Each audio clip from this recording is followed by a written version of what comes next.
Olá, começa agora o Tatersal, o programa que traz as principais informações sobre o mercado da pecuária.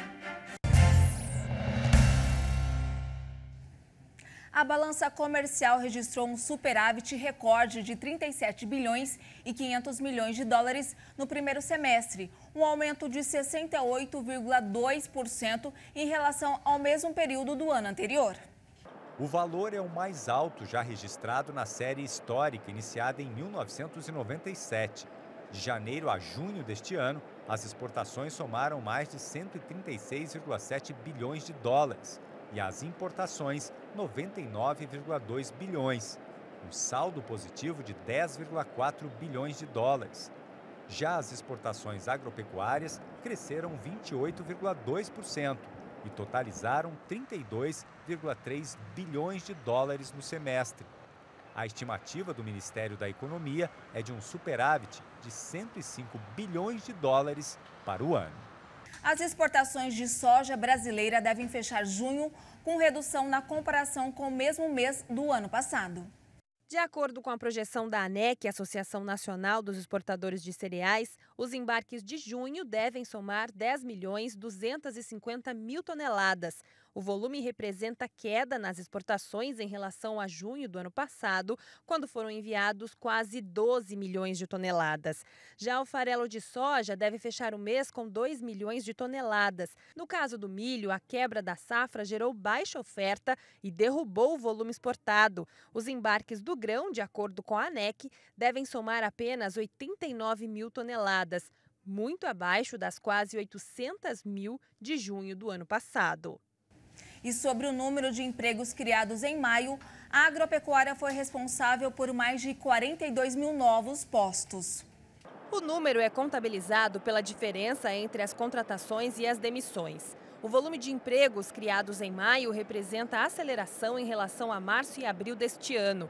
Os números do CAGED de maio de 2021 mostram que foram criados empregos formais em todos os setores da economia. Só a agropecuária abriu 42.526 novos postos e nos últimos 12 meses foram criados pouco mais de 150 mil empregos pelo setor. E um estudo divulgado pelo Instituto Mato Grossense de Economia Agropecuária, o IMEA, avaliou os desafios e oportunidades para o uso da tecnologia no campo. O perfil do agricultor mato-grossense na era digital revela que 86% dos agricultores do estado possuem internet na propriedade. Mas a maior parte da abrangência desta conexão está concentrada apenas na sede. E um dos maiores desafios seria a melhora na conectividade rural. Foram ouvidos 470 produtores, abrangendo uma área total de 901 mil hectares de soja, que correspondem a 9% da área estadual de plantio desta cultura.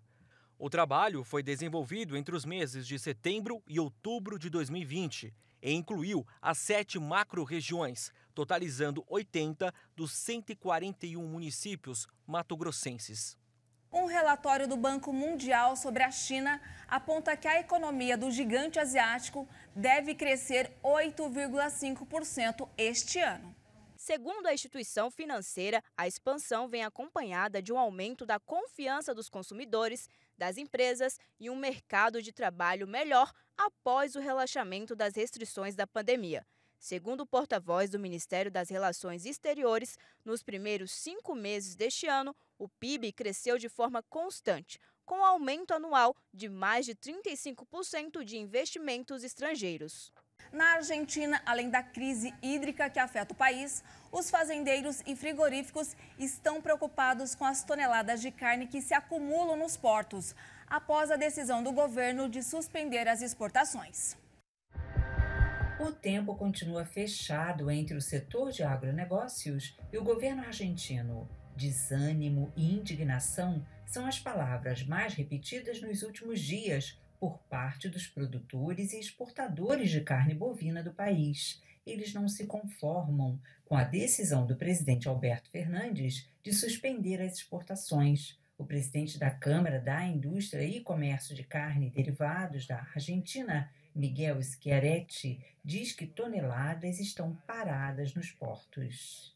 5.000 toneladas en los puertos y hay 10.000 toneladas de carne procesada, ya elaborada, en las fábricas. Es decir, hay 15.000 toneladas que no se sabe si todavía, hasta el día de hoy, no se sabe si se van a tener que remanejar, es decir, llevarse los containers a la fábrica, sacar los 7 cortes que están prohibidos exportar e volver a armar os containers. Para Schiaretti, a canetada de Fernandes está afetando toda a cadeia produtiva, do gado aos açougues e embarques. Ele diz que o trabalhador do setor é quem leva a primeira bofetada. El que sufre el primer cachetazo es el trabajador de la industria frigorífica.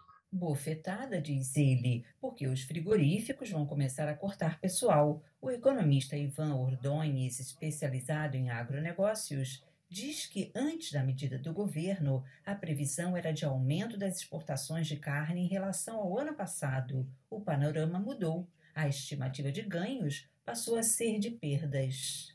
A gente tinha previsto exportações por 3,5 bilhões de dólares para ano 2021.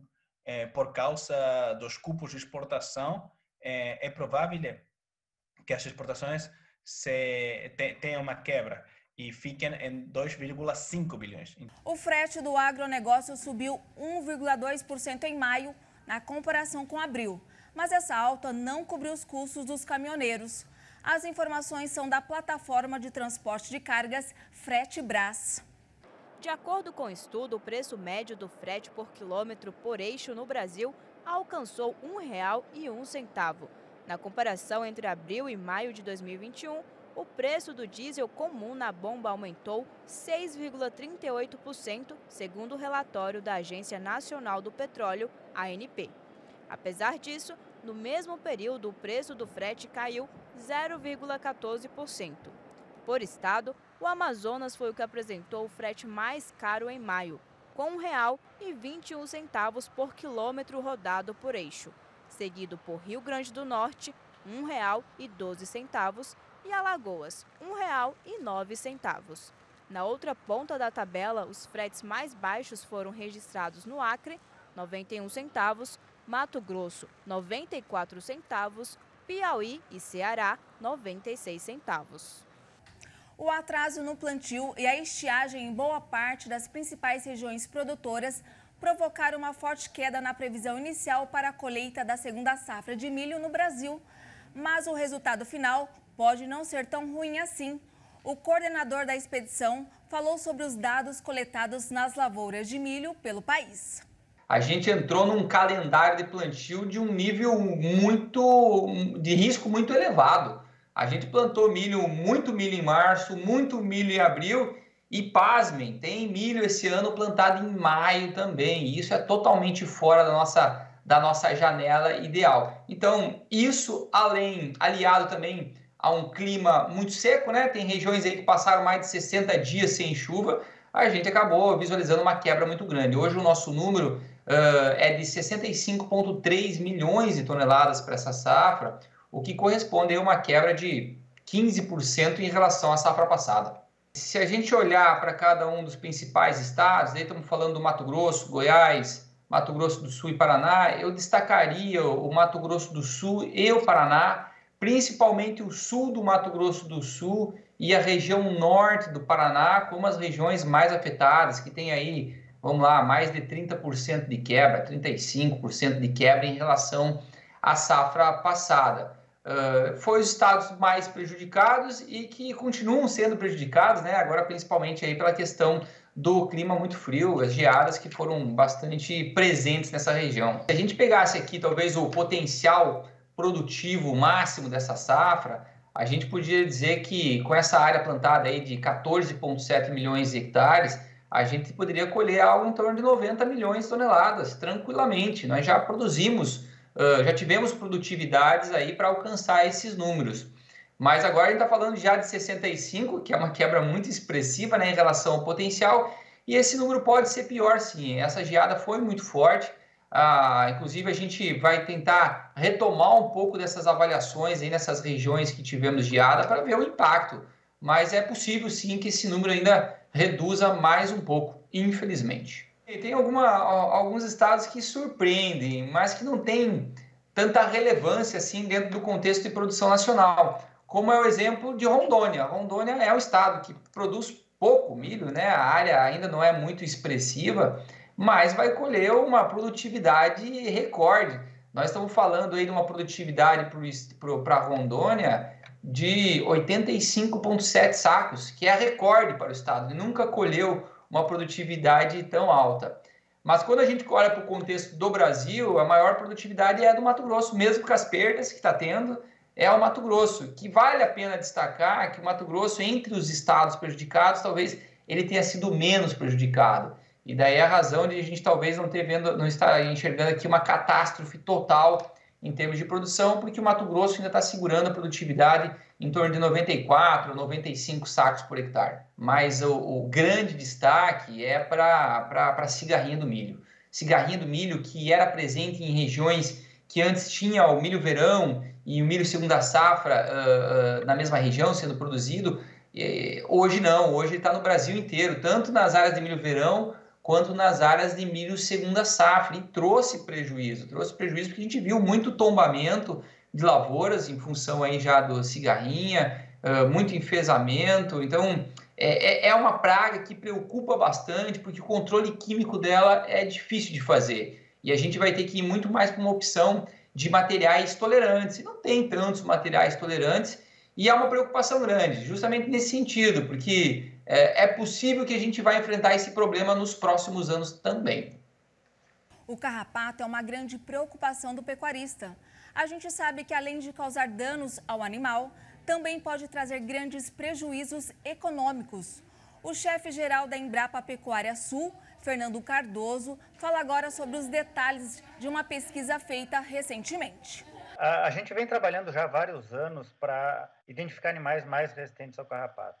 A grande dificuldade disso é que, para a gente identificar, a gente tem que expor os animais ao carrapato e fazer as contagens de carrapato individualmente em cada animal. Então, esse é um trabalho muito minucioso, que é difícil de fazer em larga escala, como a gente precisa para a aplicação dessa tecnologia na seleção. Então, a gente desenvolveu bases aqui no Brasil, né? Não são bases tão grandes, mas a gente tem as maiores bases do mundo, aí por volta de 10 mil animais, envolvendo as raças Angus, Hereford, Braford e Brangus, e aí existem em outros lugares do mundo também outras bases. Qual foi a nossa assim, diferencial desse trabalho? Geralmente a aplicação da seleção, e no caso a seleção auxiliada pela genômica, que é o que a gente está falando, né, ela era aplicada dentro de raça, e nós desenvolvemos uma metodologia a partir da união dessas bases de dados que permite usar várias raças de diferentes países ao mesmo tempo, e com isso gerar previsões, né, predições, como a gente usa no termo técnico, da resistência dos animais e do que eles vão transmitir para os seus filhos com maior segurança, e especialmente para aquelas raças que têm poucos animais com informação de contagens, de genótipos, né, da informação dos marcadores por todo o genoma. Então, com isso, a gente consegue avançar mais rápido na seleção e em mais populações, em diferentes áreas do mundo aí.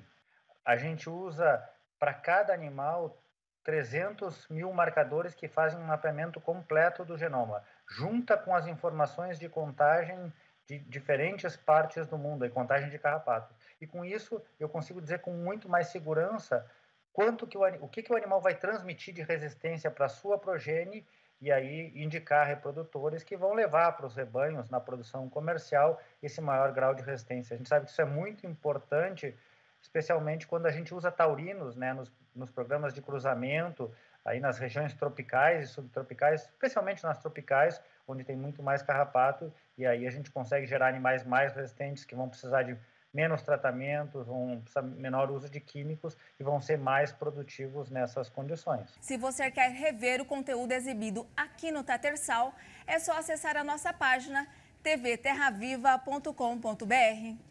E o Tatersal de hoje fica por aqui. Uma ótima tarde para você e amanhã eu volto com outras informações. Até lá. Tchau.